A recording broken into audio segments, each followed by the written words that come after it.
আমরা তো গা শোয়া হয়ে গেছি তো, সেজন্য যত বেশি হয় তখন ওইটাই মনে হয় যে বলে যে কিল কয়টা খাইতে পারবে, বলে যে একটাও না। হাত পা বেঁধে যদি দেই তাহলে তো সবগুলোই তোমার, পারবে। তাহলে তো তুমি যত দাও সবটাই জি। খেতে হবে। তা আমরা এই দেশে বাস করে সংকট, দুর্যোগ, এটা স্যাবোটেজ হোক কিংবা প্ল্যান্ড ওয়েতে হোক, একটা কথা এখন ইতিমধ্যে উঠেছে, কেউ কেউ বলতেছে যে অকটেনের সময়, তেলের সময় যে একটা লাইন হয়েছে, তো সেটা পরে তো আসলো যে মজুদ হইলো, দাম বাড়ার পরে তখন আর সংকট থাকলো না।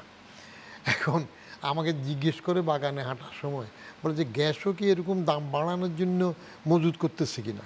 আমি বাবু, গ্যাস মজুদ কেমনে করে সেটা তো আমার জানা নাই।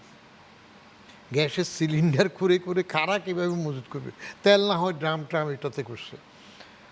তো যদি কোনো কারণে গ্যাস আবার পরে দাম বাড়ে, তাহলে জনমনে একটা বার্তা যাবে, সরকারের বিরূপ একটা বার্তা হয়ে যাবে যে দেখো এটার জন্য এই কাজটা করছে, কাজটা এখানে হবে।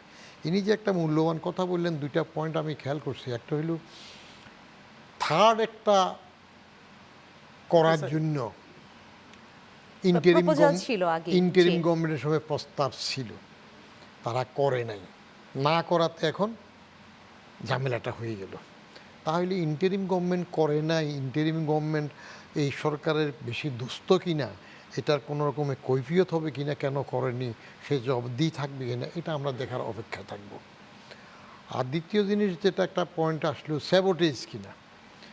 যদি স্যাবোটেজ হয়ে থাকে, আসলে যদি হয়, জি।